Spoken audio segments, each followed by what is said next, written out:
All right, so what's up, everybody? It's your boy, Jonathan D'Angelo, a.k.a. Johnny D. I got Damn Dad Bob with me, Miss Quincee, and Mr. Sean. We're going to come up with code names. We're going to figure that out. And this is a Blerd View Over 30 cross collaboration. Everybody you see on here is both Blerd View and Over 30 in Atlanta, but Over 30 in Atlanta is our newest project where we take issues that happen to people over 30 and we discuss them because we're old now. And we have opinions. All right. So, you guys want to introduce yourself? Mom? Sean? Ladies first. Mm-hmm. Not Mom. Quincee. And I am the host of Over 30. And we're going to be talking about current events. We're going to be talking about what affects people over 30. We're going to be doing a talent show for those over 30 who are still pursuing their dreams. I'm so into it. I even got this nice little handy dandy trophy that we can be giving out to people. See, it actually says 2020 Over 30 and Talented Award, keeping my dream alive. She did that. And of course, we'll be doing our entanglement issue.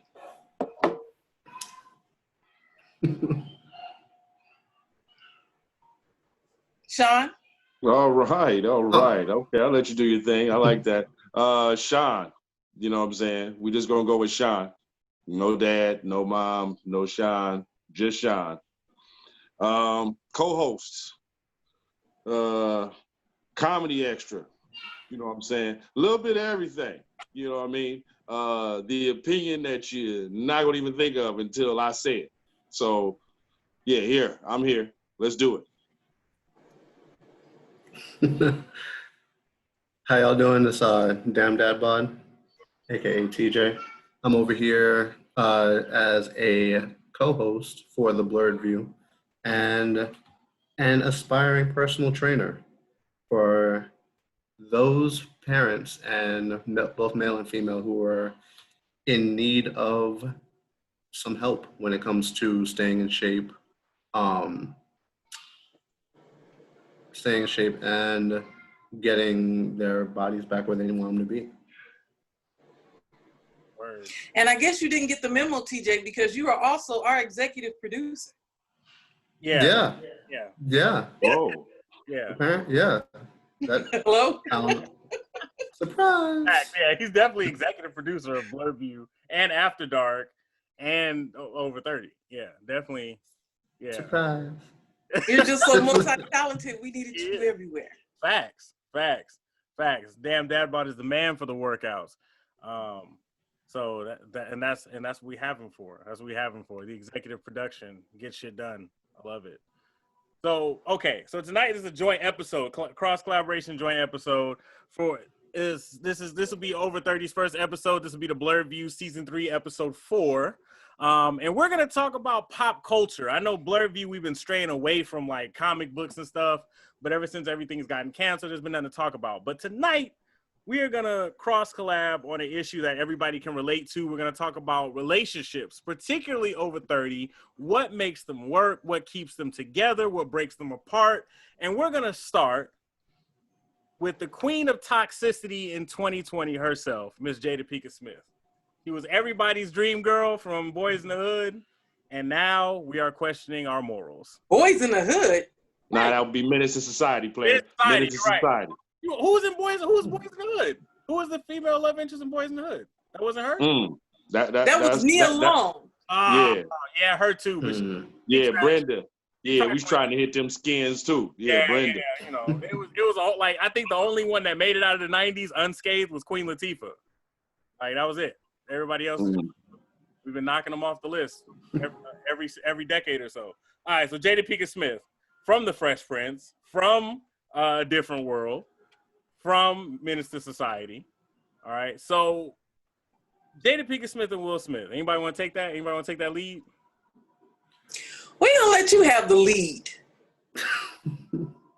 All right. So Jada Pinkett Smith. So the issue being, and we're still coming for it, like to this day, the memes have been rolling out because August Alsina released his Entanglements song featuring Rick Ross. The issue was the 13-minute red table talk where Jada and Will sat down and talked about August Alsina and her quote-unquote entanglement. This isn't the first time that August Alsina has actually come out saying that him and Jada had a relationship. He did it like 4 years ago or so. Something like that. He tried to come out and say they was in a relationship, and everybody was like, nah, that ain't it. Yeah. Nobody really wanted to believe it because the Smiths were just so strong. But that was also around the time that, like, was it Mark Antony, right? Yeah. Mark Antony. Yeah, when she was doing that Hawthorne TV show. Yeah. And everybody was coming for their relationship then. And then there was that whole rumor with Will Smith and Margot Robbie when he was doing Suicide Squad. Yeah. And then him hanging out with don't forget he was hanging out with Trey Songz, Real Tough. Yeah, true. And that's when everybody thought Will Smith was gay again. Like and Focus, you're right. Damn Dad and Focus. And so there's been a long standing because what is it? Like the black community thinks Will Smith is gay and Jada's cheating on Will. That's where we're at right now. Yeah, pretty much. And so Jada went on Red Table Talk with Will, and they said that they were fine, they were straight. But it looked like Will Smith was like knee deep in his Libra feelings to the point where he even told Jada that he was gonna get her back, and she replied, "Well, I think you've got me back enough," which that was wild. And then Jada said it was just an entanglement, but Will Smith said it was a relationship. Now, yeah, fucking is a relationship, right? I mean, pretty much. But let's just say it like that. Well, now I gotta say, in August Alsina's defense, because I did go see him perform at the Tabernacle with Rotimi, okay, and I felt so bad because we actually bogarted our way to the front of the stage, because at the Tabernacle it's not like there's seats, it's like a church turned into a performance venue, and August Alsina was literally right there, and I felt so bad for him. I did not want him to sing because he was swaying, and I kept thinking to myself, he's gonna fall off the stage. And the stage is really, it was a church, so it's not like it's this big high stage and this way. It's nothing like that. He was like right there, and he looked like he was barely making it. So that part of the story, I do agree with, because he did not look well when he was performing. I agree with that 100%. Okay, but at what point, right? So Jada's your age, right? Yeah, I looked it up. Jada's exactly your age. So, because you're older than Jada by a couple months. What was all that for? You over 30. This is your podcast. What you talking about? you ain't gotta give exacts. I mean, you know what I'm saying? Oh, but in August Alsina is what? Go ahead. August Alsina is what, 24? Something like that? Yeah, young 27 young now. Kendrick. Little baby. Yeah. He's like 27 now, isn't he? I think he's not even. Like, I think he's not even. He's 27. You're right. So August Alsina is 27. So at the time of this entanglement, he was 24-ish, 21-ish, 22, 23. Yeah, there we go. Right. So Jada Pinkett. Okay, so let's talk about that for a second. So Jada Pinkett took August Alsina under the wing. Like, he was introduced to the family by Jaden Smith, and he was sick. And we all knew August was sick. He had mental health issues. He had actual health issues. He was on drugs. He had family problems, history of past abuse, etc. So Jada takes him in on the guise of healing him. And she introduces him to the rest of the family. He lives with them for a certain period of time. And then all of a sudden, boom, her and Will get into it for whatever reason. They split. Will's doing his own thing. He's ready to kick her out, like he said on the Red Table Talk. He was done with her ass. All of a sudden, she gets an entanglement with August. Like, the controversial citing for this issue is black women are like, oh, well, y'all are bashing Jada for what y'all do on a regular basis. And well, hold on. See, I knew you was gonna say facts. See, I triggered you. I knew I was gonna get you. So, but the thing about that is, right?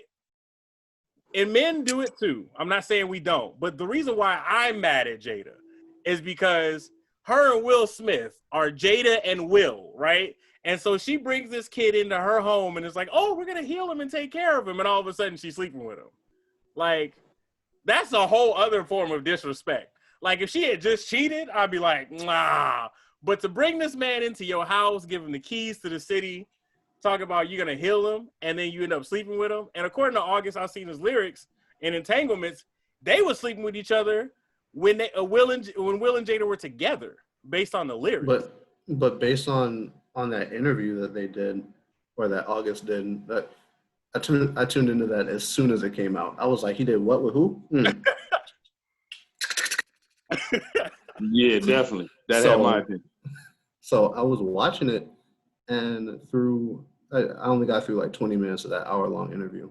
But he's talking about how he's healed and how he's a better person and how you got to do this to be good and this to be great. And as soon as, what was the interviewer's name? She's on The Breakfast Club. Angela Yee. Yeah, as soon as Angela was like, so what's up with Jada? He was like, oh, my heart. I'm like, bro, I thought you were healed. And she's like, what's up with these rumors? He's like, I've lost so much money and so many friends off of these rumors. The same rumors that he pretty much started. Right. By writing poems and writing these letters and all this stuff and putting it public. And he's like, I've lost so much of this. I'm no homewrecker. I had Will's permission. We had a sit-down talk. It was perfectly consensual. I am not a homewrecker. And then he's gonna write the song talking about, I wrecked that home. Tore it up. I was stepping out of the shower with a bathrobe on, and it accidentally fell on purpose. And she saw little Alsina, and the rest was history. Nah, because when he wrote on her Instagram for her birthday one year, she was like he was knee deep in his little feelings, and she called him in response a young lion. So obviously, see what I'm saying? Little Alsina saved the day. She said, the first thing I need to heal is little Alsina. You know what I'm saying? Well, okay, but Mom, so you say you agree with the black woman perspective, like, but do you feel like there's like levels to this, like, at all? Like, I mean, she preyed on this young man's downfall just to get back on her husband, according to August Alsina's lyrics, and according to basically what we know from Red Table Talk. She was like, well, I had an entanglement because I wanted to feel good. But Will was still right there in the same crib. That's a hit, too. Right. Like, she's like, it had been so long since I felt good. So you went to August? That's a hit right there. That's like a shotgun blast to the chest, because it's like, so Will wasn't making you feel good? Damn. But women cheat for different reasons. Men cheat, because, not always, but a lot of times men cheat because they're sexually attracted to someone. And it's not that women aren't sexually attracted to other people.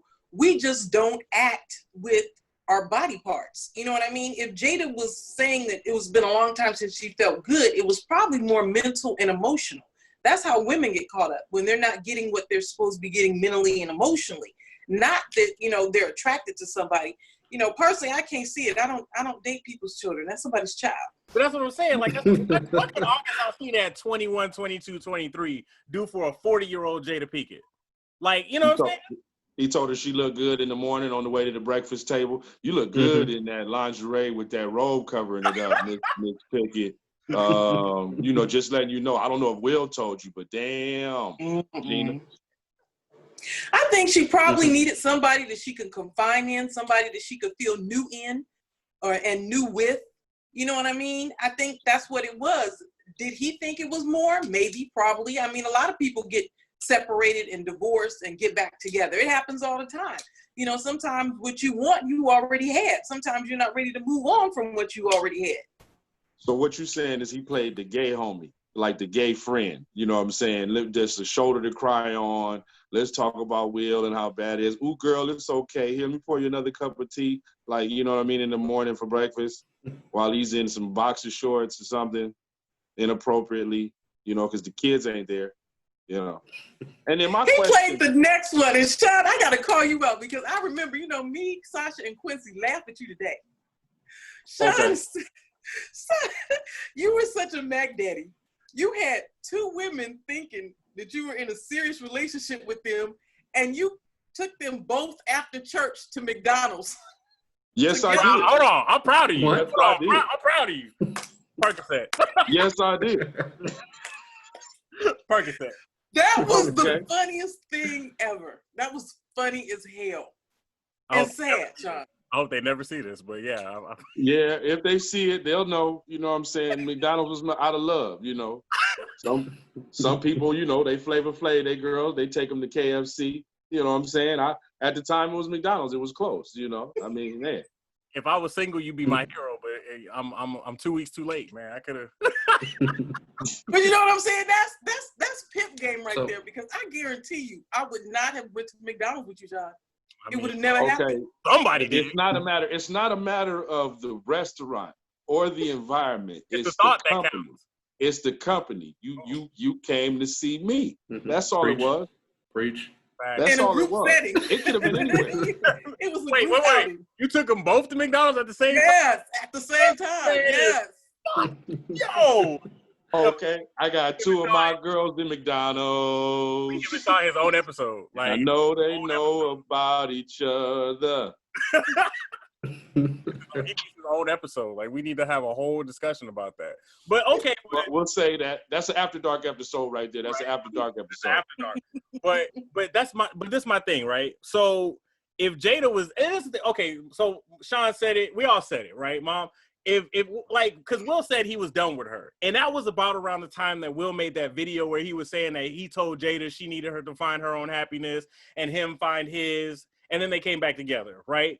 But like, again, like, what could 21-year-old August Alsina do for 41-year-old Jada Pinkett? Like, I like how knock the dust off of that. I like how Will didn't explain that it was because they got separated, that they went their separate ways, right, and then got back together. He was like, "Oh yeah, she went to the left and I went to the right, and we made it work." Like, what? Yeah, He's like, "Nah, nah. you left a part out there, big dog." Oh. But okay, but There's some details. But that's the thing. They said that they were separated, right? And of course, you're on Red Table Talk. That's a big media platform. On Facebook, which is a bigger media platform, you're going to say separated. But let August Alsina tell it. He was hitting that shit. Don't tell Will. He leaving the house thinking we fucking. Like, that's what he said in his lyrics. Mm-hmm. But August is already, his stories are already conflicting by saying that, oh, me and Will had a sit down talk, and then saying, oh, I'm not a homewrecker, but then in your song you're a homewrecker. Mm-hmm. So he lost more credibility than Will and Jada did. True. I see what you're saying with that. Like, you're gonna come out with all this drama and stuff like 4 years after the fact. Because your heart's hurt. Mm-hmm. All of a sudden your heart's that hurt. Yes, A healed individual is hurt that bad to cause all this. Well, no, he said that the real issue was that he was losing money because people thought he was a homewrecker, so he wanted to get his truth out. I don't think that truth helped. But in this song, he's talking about how he's a homewrecker. Exactly. Knock it off. He didn't lose no money. Nah, That's what you tell everybody. That's the business aspect of it. You know, I was losing money behind this. I was struggling. I was stressing. You know, friendships were being terminated behind this because everybody thought I was the bad guy. And then you on the song with Rick Ross talking about, yeah, that was me. I was the bad guy. Yeah. Okay, so that brings another question. Can you kiss and tell? Should you kiss and tell? No. Hell no. That's man. It's your story to tell, though. It's your story to tell. No. You can fuck and sex tape, but you cannot kiss and tell. Yes. Yes. No, like, kiss and tell, nah. That's nah. Nope. You could kiss and forewarn and be like, hey, dog, I wouldn't do that if I was you. Why? Yeah. Just trust me. Like, you could do that. Trust me. Don't mess with that. Yeah, don't do that. Or you could be like, nah, hey, you should do that. Like, how you know? Don't worry about it. No, it looked good. It looked like it's good. Like, but you can't kiss and tell. That's against. But you got to remember, it's their story to tell too. It's their story too. It's not just yours. It's theirs. That's they call them memoirs. You wait until you older and you write that in a book, and you like Superhead. I'm not gonna mention any names. I'll give them a nickname, like that type of. You know, you do it like that. That's the kiss and tell right there. That's how you properly do it. I big up to Corinne Steffens for that one right there, because you know, at least you let people like, I wonder if that was LL Cool J, or I wonder if that was. You see what I mean? Like, man, Like you gotta OJ that shit. Like I didn't exactly. Know, if I did, investigating exactly. Like so what's the good reason to tell? Ain't none. What? No, there is no reason to tell. Unless, okay, I know, you know what? There is a good reason to tell. Okay, let's say in August Alsina's point, you know what I'm saying? Jada went out and said, I was messing with this young cat. I don't want to mention any names, but he had some whack dick. You know what I'm saying? Yeah. Then you like, hold up, wait a minute. Who you talking about? Oh, then you gonna step up and claim it? Yeah, no, you got to step up and say, man, you don't remember that time I broke? Wait a second, hold on, check this voicemail. Daddy, I missed you the way you did the other night. Yeah, that's when they get exposed because you messing with my rep now, you know. You ain't about to play me sideways. If somebody no. If somebody was in the streets like, yo, Johnny D got whack dick, first of all, you got me fucked up. Second of all, I got exactly. We're not about to do that. Or like, okay, let's say, for example, she went on Red Table Talk. Nobody knew who it was, but everybody thought, okay, it could be August Alsina. There's been rumors back and forth. And then they had the Red Table Talk before this song or before any of this came out. And then she told him, oh, Will, it meant nothing. It was nothing. It was just physical. It was just something that I needed at the moment. And it was completely nothing. You know what I'm saying? Then you got to like, what? Break, hold up. It wasn't nothing. You know what I'm saying? That ain't what you told me when we was in Will Car the other day and I was driving and you decided to, you know what I'm saying, give me some of that, sloppy, toppy in the car that belonged to your poppy. So what you guys are trying to act like is that you have never had your heart broken. And no better way and pull the bitch move. It's never happened. No, I ain't. No, ain't never seen. Not after 4 years. Wait, is Jonathan speaking? Hold on, wait a minute, dog. Whoa! Wait a minute. What we not about to do?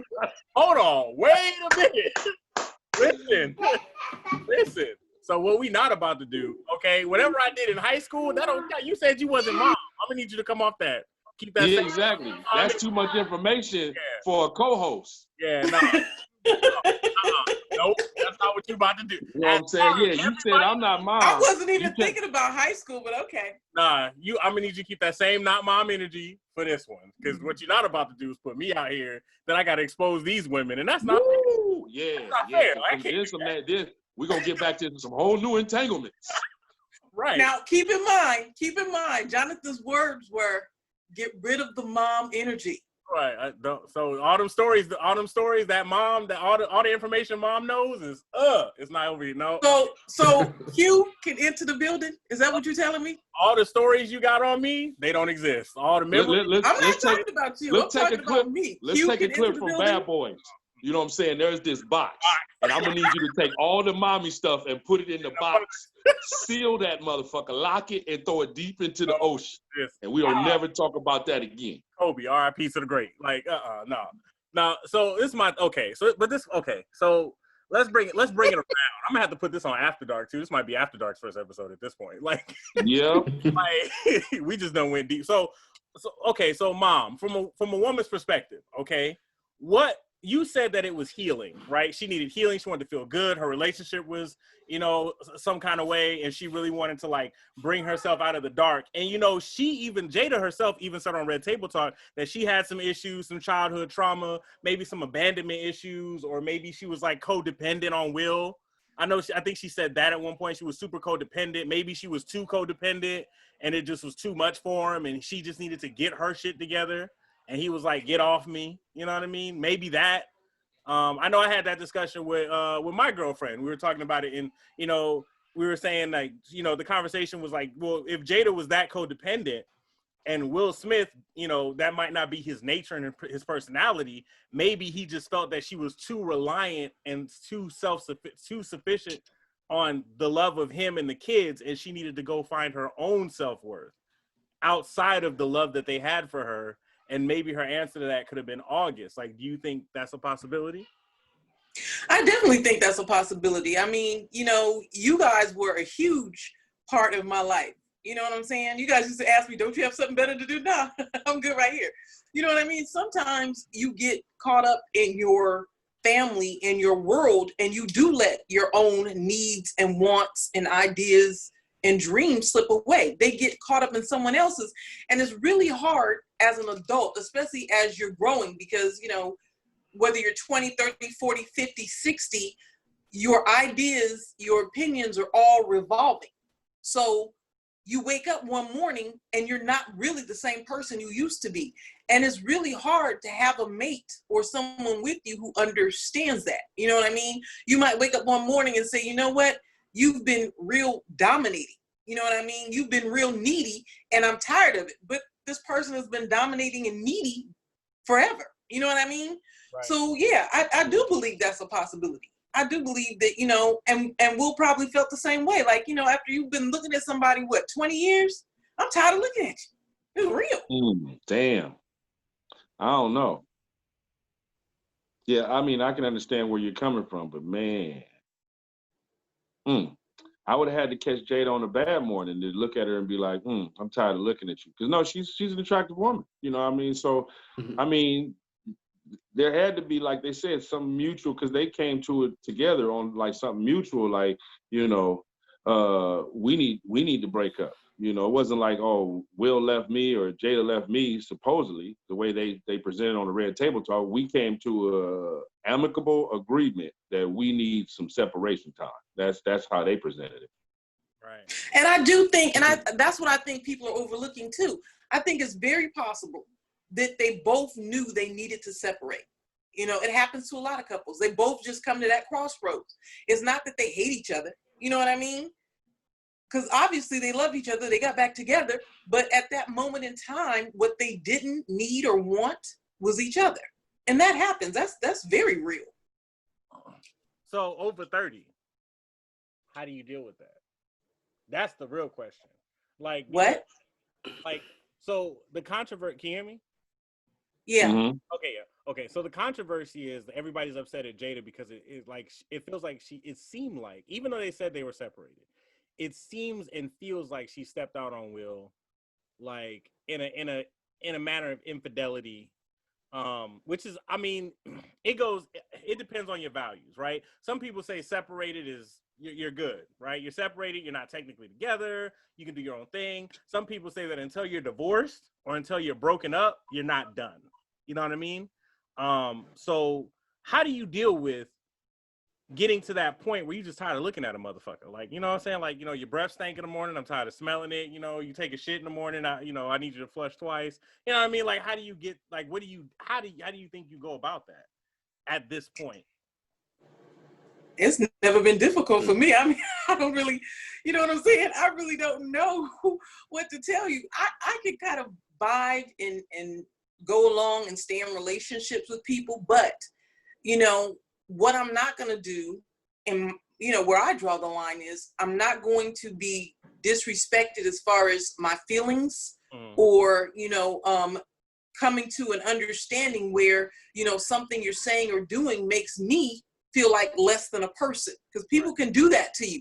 And then when you tell people what they're doing to you and you repeatedly tell them, after so many times of telling them, you already know you're not going to get that, you know. And it's really interesting, because I was having this conversation with a friend of mine, and, you know, and I was telling him that, you know, when people tell you things, what's wrong in your relationship, you have to listen. If you consciously choose not to listen, then you get what's coming. Because of being stubborn and being hard-headed, that's a choice. Now, I will tell people, and I'm gonna walk away. Once I walk away from you, I'm done. I'm done. You know, we don't go back in time. I might, you know, check on you to see how you're doing, but we're not getting back together. Yeah, that's a wrap. I learned my lesson. And like just to touch on what she was saying, you know, people tell you again and again and again.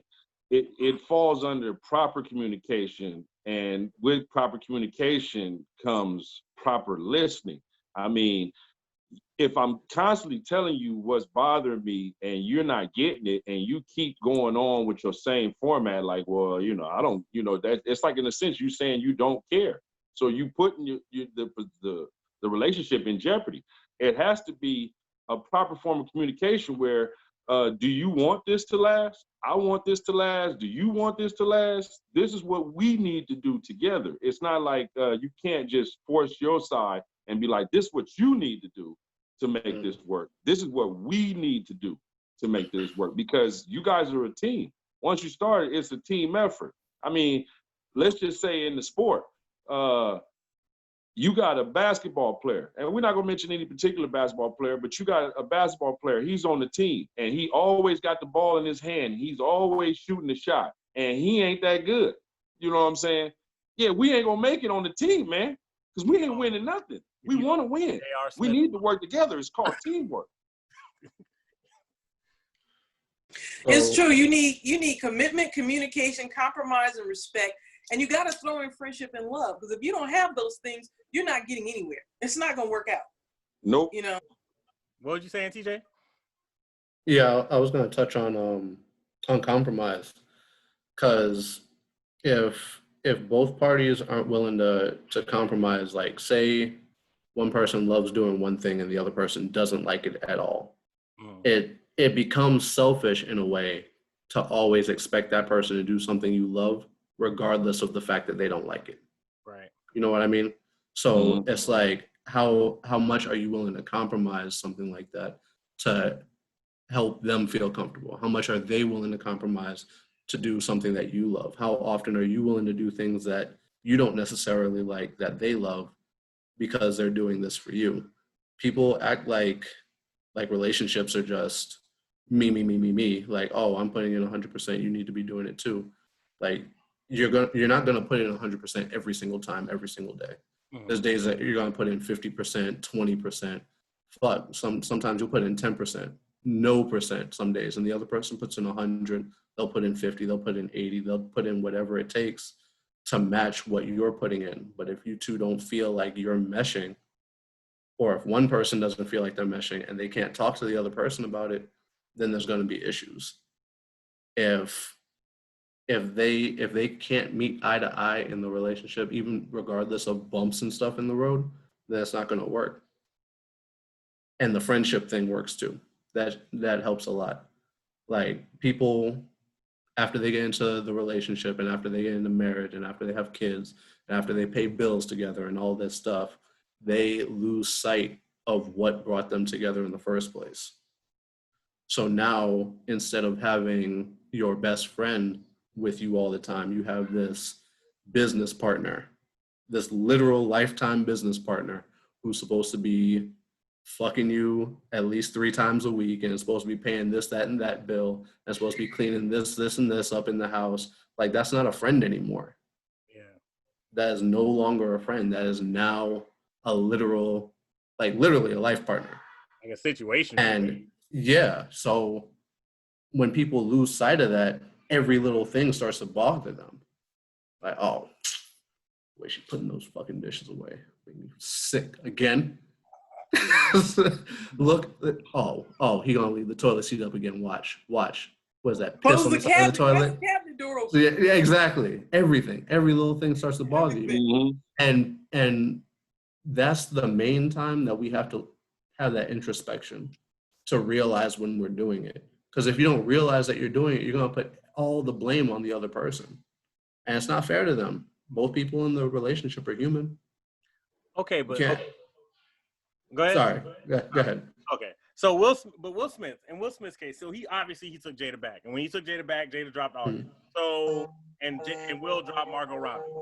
So he ain't playing no more movies with her after that. Yeah, all of that stopped. But man. So I know. Harley Quinn. Yeah, we gonna just say that for the next show. Yeah. But okay, so this is my thing. So Will said in his Red Table Talk with Jada way back when it first aired, he said it several times in several other media outlets. He said, I'm not gonna divorce. He didn't want to divorce his first wife, but his first wife had to end it for both of them. You know, yeah. He told Jada the same thing. And at the end of the Red Table Talk, he was like, they were both like ride together, die together, bad marriage for life. And that was a little cringy. But I'm saying, like, so I mean, at this point, so this is the thing, right? We're all at least 30, right? At this point, what would it honestly take to maintain a relationship? Now, you had your school days and your 20s whole phase, And now at this point, everybody in this panel, if I'm not mistaken, we were at the point where, we have kids or have taken care of kids, whatever. We know some kids that just come around and don't go away. You know what I mean? Like my child, you know what I'm saying? Like we all have, experiences, you know what I mean? In a family dynamic, in a family aspect, what does it take at this point in our lifetime to maintain a relationship? How do we get to the Will and Jada bad marriage for life without the bad? You'll never get to the not the bad. That'll never happen. I mean, sometimes you're attracted to somebody, sometimes you're not. Sometimes you're in love with somebody, sometimes you're not. It's the mutual respect that keeps you faithful and coming back for more. And that's the truth. Marriage, people say raising kids is the hardest thing you ever do. Your kids have an age limit and an expiration date. You know what I'm saying? Get out the house. You know what I'm saying? Big dog. But your marriage may not. This is the person you're going to wake up with for the rest of your life. So you do have to learn how to roll and make adjustments and grow and make changes. One person may be more spiritual, more person may be more, outgoing. It's a balance that you have to keep doing, but it's a conversation you have to keep having. I would love to be married for 60 years, but to be honest, I don't even want to date nobody. It's too much work. I don't want to hear your problems. Your mom. You know what I'm saying? I can't no more. I don't have the energy for it. And another thing, you need to be able to, because, I've been in some relationships, in some long-term relationships. And after a while, it is true, like you said, you end up getting with someone like a business partner. You need to kind of like rewind and basically take it back to the old school, whether it means dating all over again, you know what I'm saying? Kind of spice it up.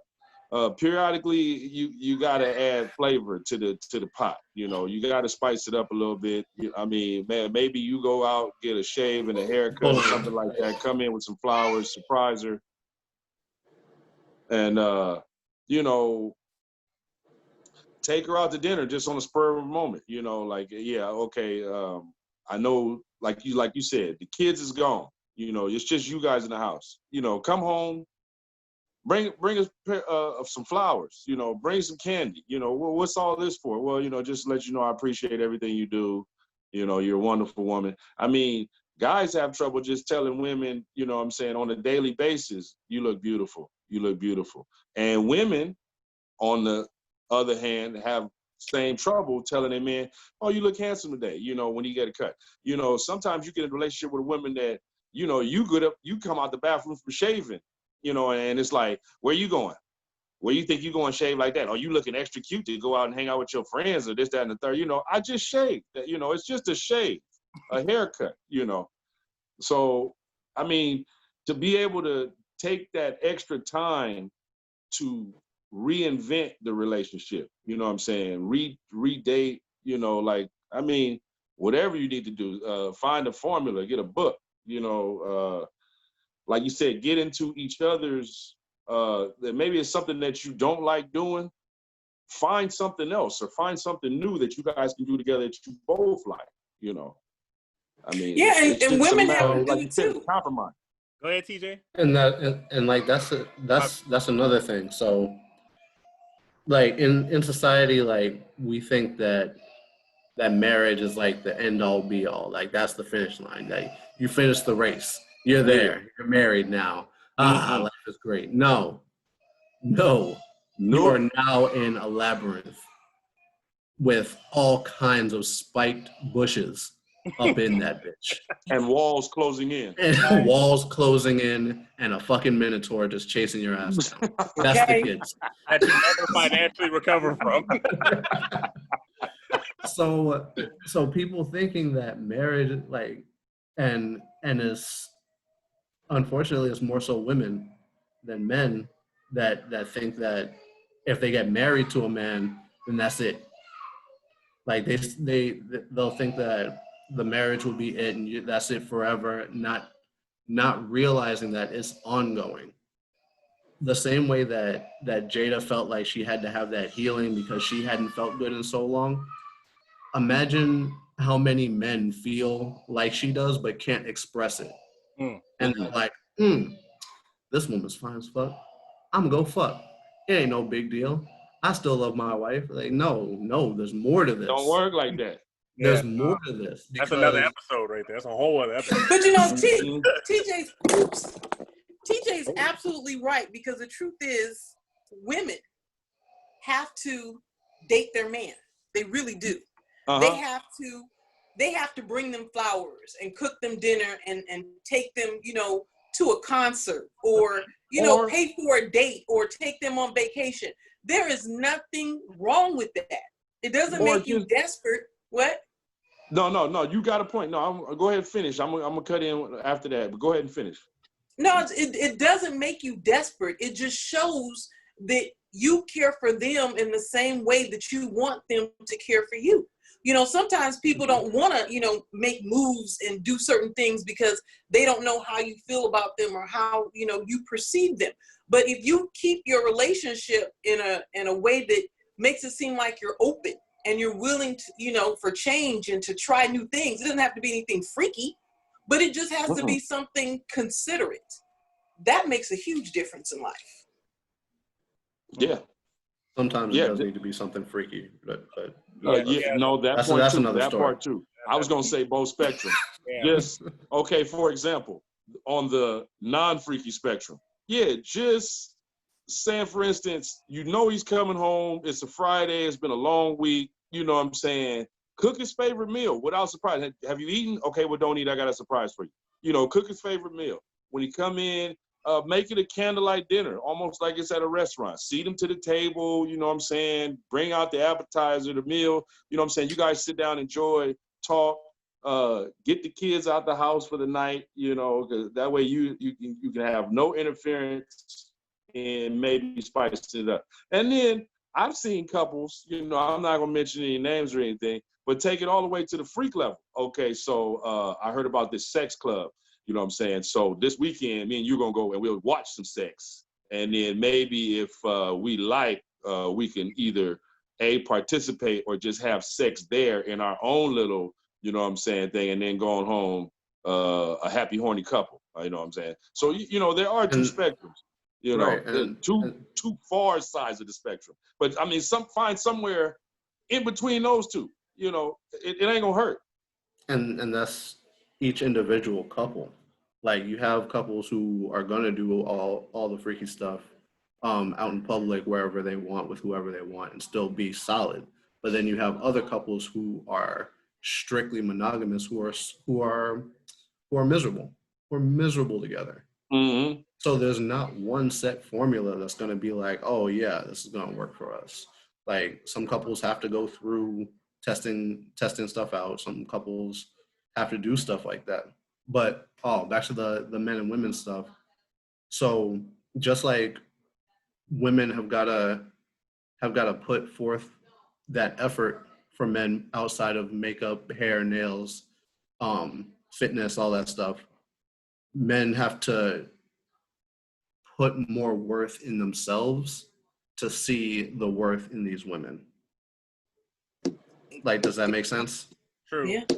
And I will add to that men also have to put more effort men have to actually see the worth of their woman at the same time. You know what I mean? Exactly. Like, we get so caught up in, you know, and that's another reason why relationships go awry. You know, we get so caught up in the routine, mundane. Like, at first when we get them, they just the baddest, freakiest, nastiest, dopest thing. And then you get 2, 3, 4, complacent. 5, 6, 7. We get so complacent over a certain period of time. And some people get complacent quick.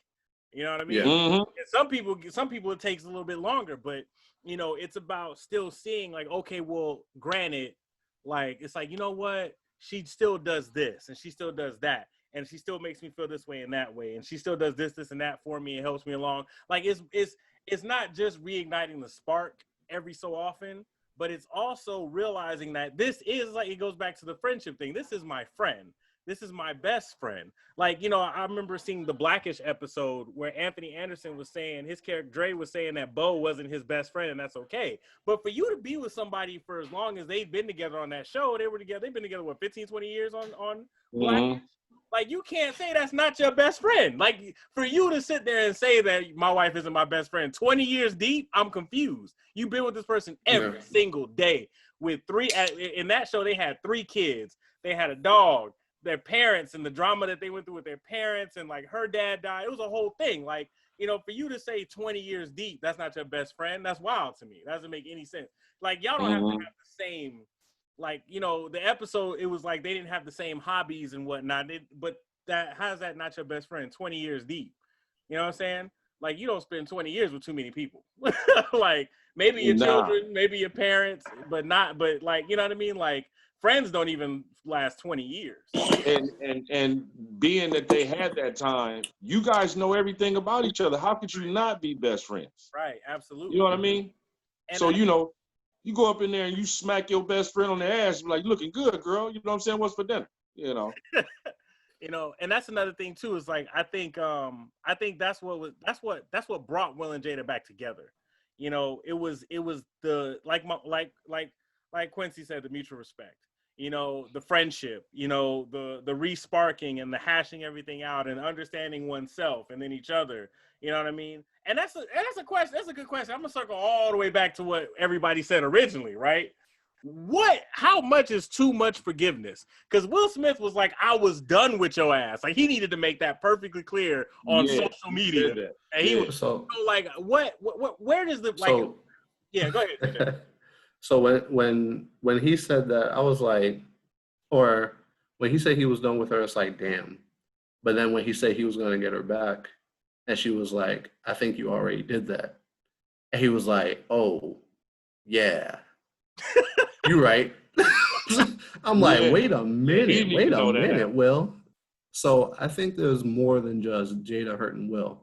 I'm pretty sure they hurt each other, but he was just the one that was done. Right. Mm-hmm. And then once he was like, you know, I did my dirt too, which is another thing that as men we gotta work on, because if a woman does dirt, it's the most hurtful thing to our pride in the world. But if we could have done it to her 15 times over, right. and she does it one time, and we're like, oh. Well, yeah, you gotta fall out. I can't believe this shit. You gotta get out of your feelings on that one. Yeah. Because you're right about that. You know, we like, oh, how could she ever? Yeah. She could never. Not me. You know what I'm saying? Mm-hmm. I'm the best thing that ever happened to her. And then when it do happen, you and your feelings to the point to where it's like, yeah, I'm done. Yeah, I'm cool. I can't, you know, I just deceitful rat, female ass. Yeah, you know.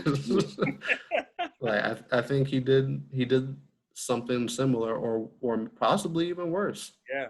To her. And he was like, you know what? I'm not perfect either. And as men, a lot of times we see women as perfect. Mm-hmm. Like we see them as, this woman can do no wrong. This woman is my angel, my protection. And we forget that she's human too. That she can fuck up too, just like we do. And as soon as they do, we're like, ain't this nope, some I'm shit. done. Yeah. Well, I have my own entanglement story. And I guess it sheds some light on maybe Will and Jada's. Because I was married to someone who cheated on me with his relative. Not relative by blood, but relative by marriage. And they were actually sleeping in our bed when I wasn't home. You know, and I let that go. And I ended up finding out that he had been like, you know, sleeping with prostitutes all this time, taking photos, you know.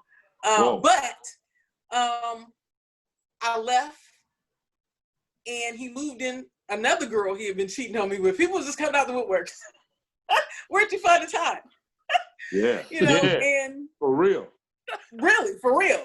Yeah, in between. You got too much time on your hands. I didn't even know about it. When you at work, big dog? Like what? Like what? This nigga, he had a fucking schedule. Literally a fucking schedule. And like, so, okay, I'm fucking her Monday through. I got an 8 to 5. And my 7:30 coming in tonight. Yeah, I'm gonna have to cancel the 2 tomorrow because I'm a little tired. Okay.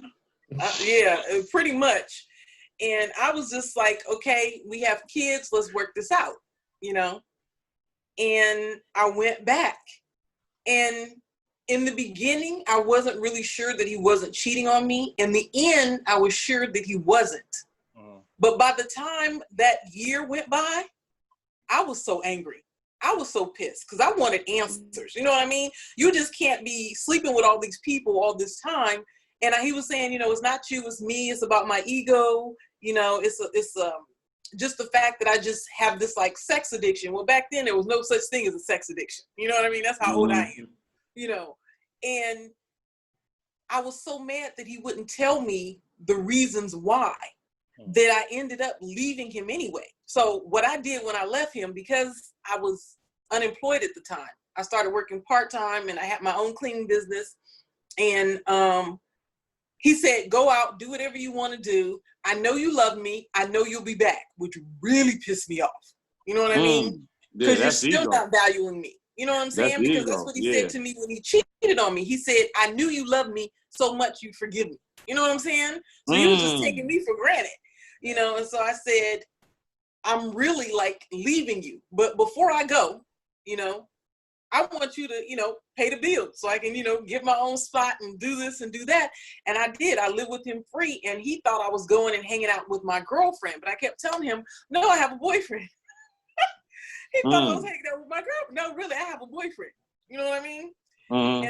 And so one day, he ended up meeting my boyfriend. He thought it was so funny because the guy that walked through the door ahead of him, I said, oh, there he is. You know, and so the guy that walked through the door ahead of him, and the first guy he saw was a gang member. He thought it was real funny.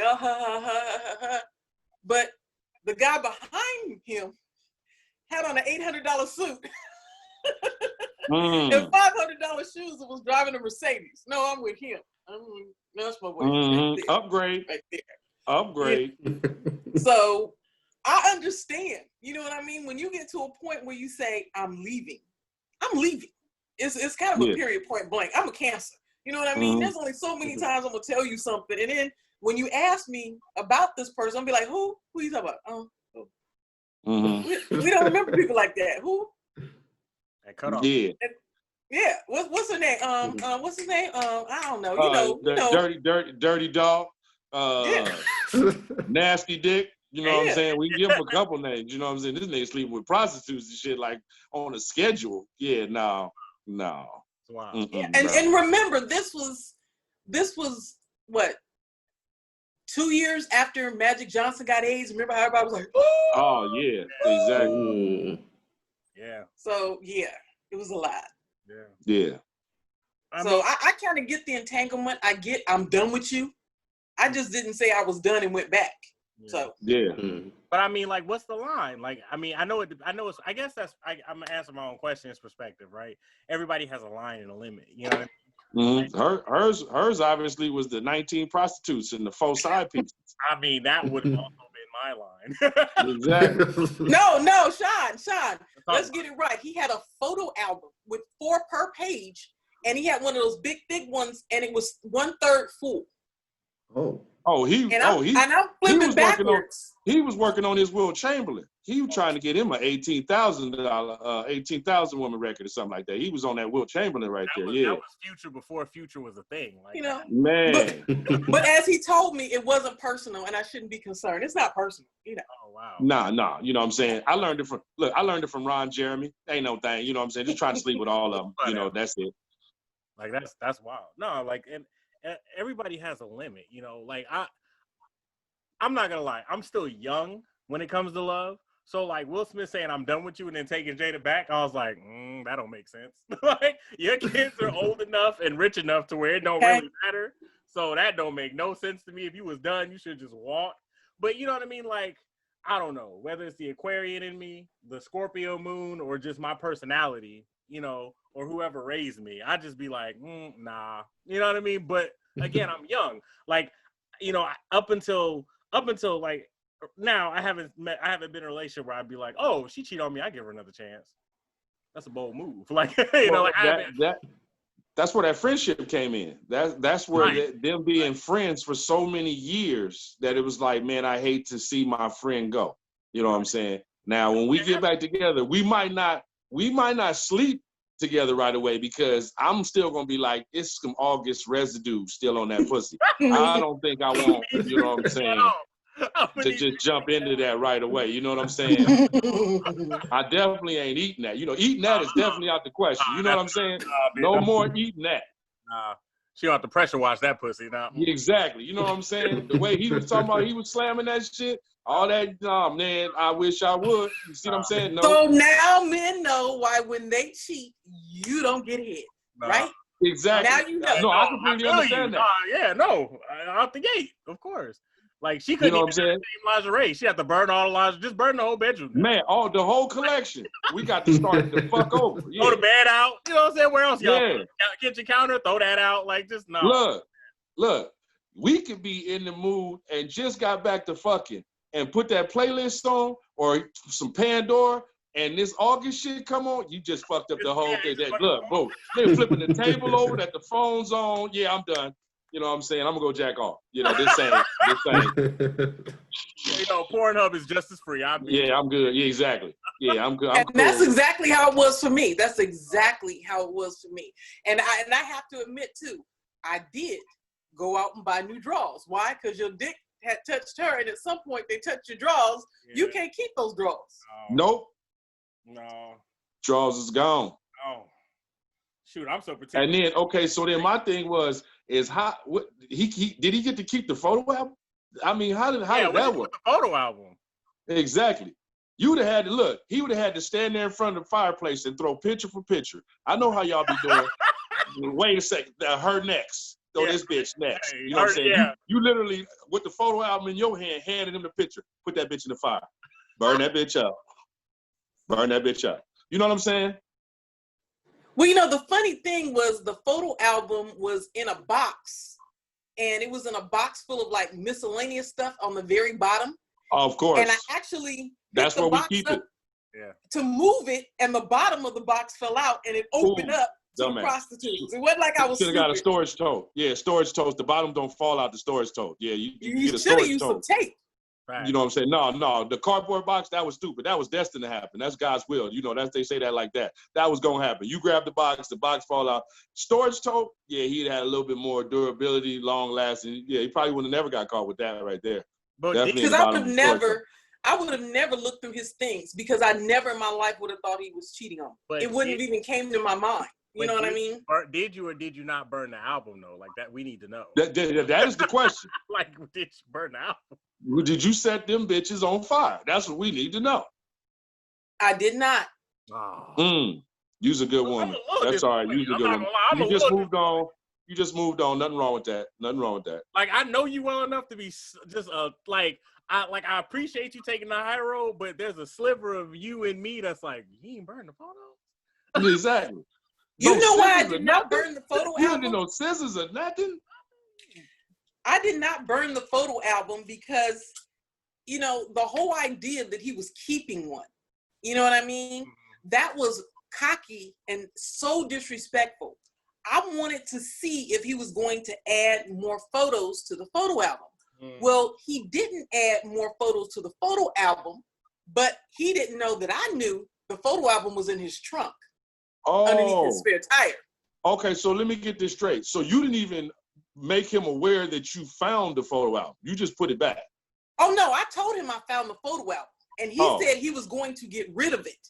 He said he was going to throw it away and put it in a dumpster. He could have burned it in the fireplace because we had one. No, he probably did. You know what he probably did? He probably did that Kirk Franklin. He probably took it all the way across town, threw it in the trash, came back and laid down, and then got back up in the middle of the night, drove well over 100 miles, ran back into the dumpster, and pulled that shit out. Y'all don't remember when Kirk Franklin did that? I had a porn addiction. I was addicted to porn, and I got rid of all my porn, and I drove it like 100 miles away so I wouldn't be close to it. And then I found the dumpster, and I threw it all away.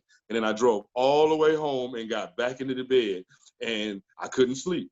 It was bothering me that my bras was amongst all the trash and the dirt and stuff like that. So I got back up, got in my Mercedes, drove another 100 miles all the way back, dumpster dove for about a half hour, found all of my porn, put it back into my trunk, smelling like trash, and took it back on home. Y'all don't remember that? I do. I said, this nigga crazy. That's crazy. That's wild. There's levels. Like, I would never. Thank you. It's in the trash. It's a done deal. It's in the trash.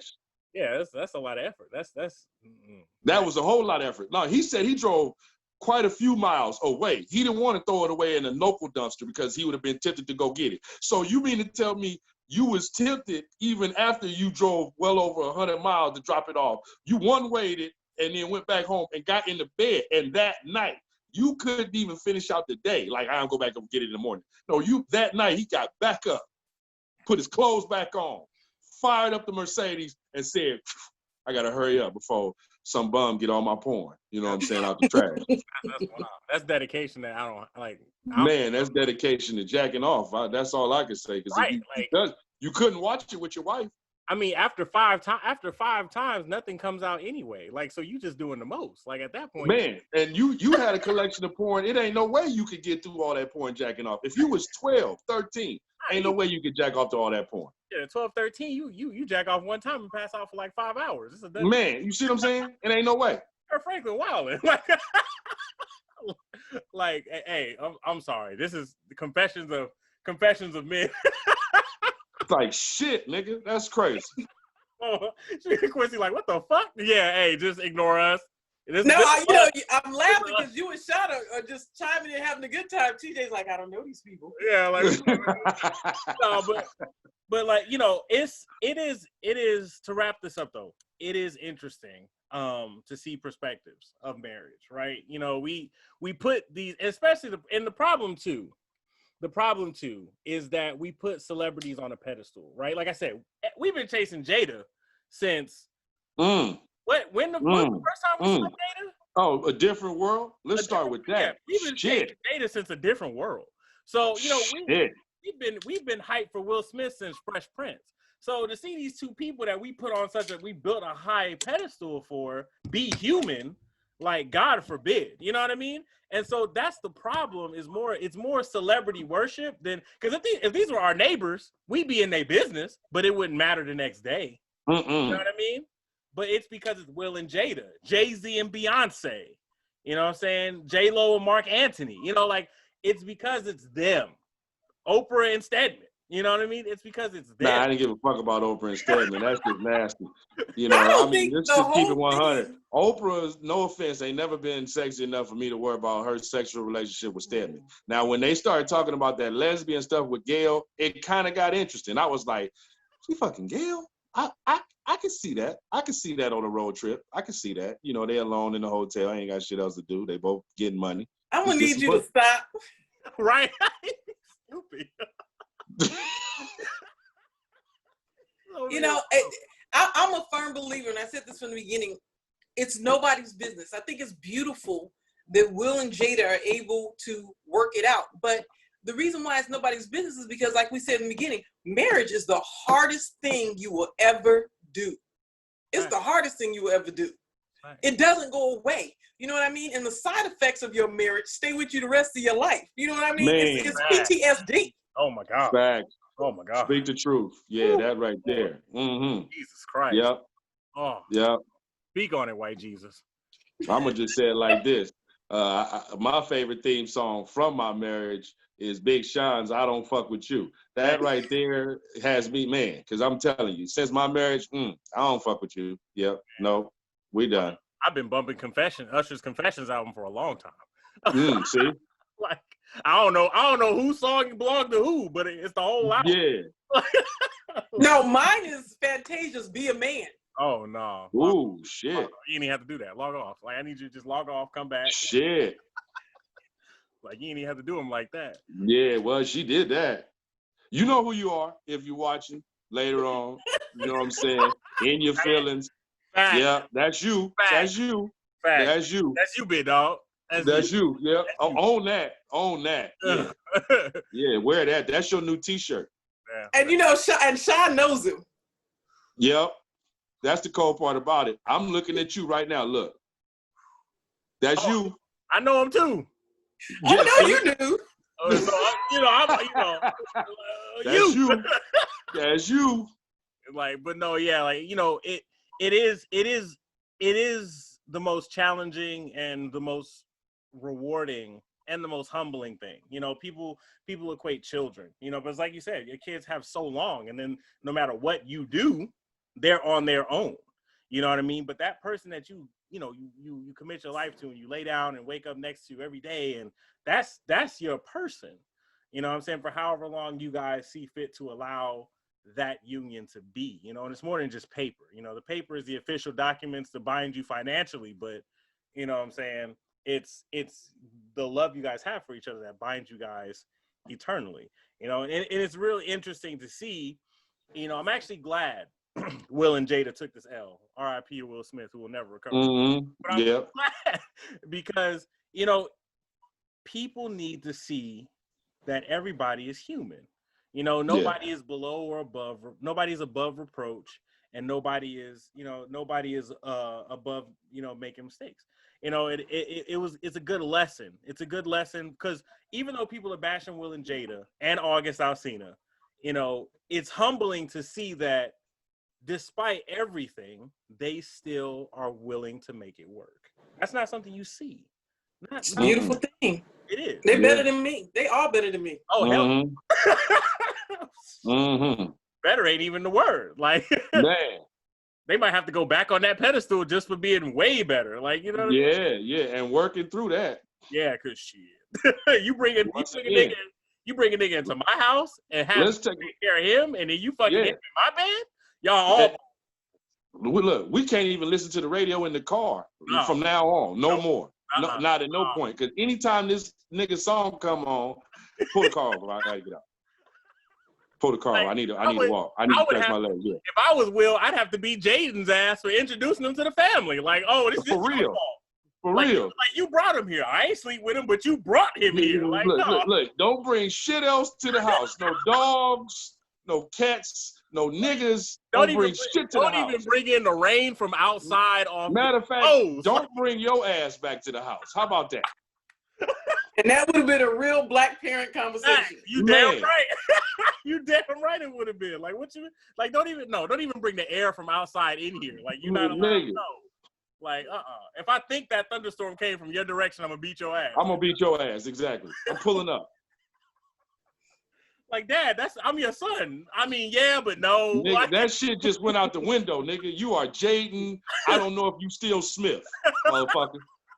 Facts. Like, but no, like, in all seriousness, though, like, it is a beautiful thing that they decided to work that out. And I think August is messy, but it's a business move. I mean, like, you know, even bad publicity is still good publicity. Isn't that what they say? Oh, yeah. I mean, he getting his royalties and residuals. We've been streaming Entanglements for 24, 48 hours now. Man. And it's going to work out for both of them, too. You know what I'm saying? Because movie producers is going to try to get them on the set so they could ask that question. So how are you and Will doing? Is everything okay? You know, because if you want to, we can get into an entanglement. You know, we got 9 months on this movie shoot. You know, we can entangle. Oh, wow.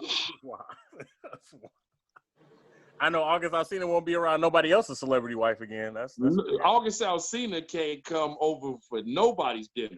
You know what I'm saying? That nigga's getting bag lunch in the front yard. Like, literally. You know what I'm saying? August Alsina here? Tell the maid to get him a to-go plate. Have her walk that shit outside. You know what I'm saying? This nigga will not be coming up in here. But yo, so all right, so we're gonna get out of here and we're gonna wrap this up. This is the first episode for Over 30, 4th episode for season 3, the Blerd View. So, Quincee, do you want to let them know how we're gonna do this from now on? You already said how we're gonna do it in the intro, but this is like a mock-up, mashup, freestyle. But do you want to tell them like what you guys got going on social media wise besides Over 30 and the Blerd View?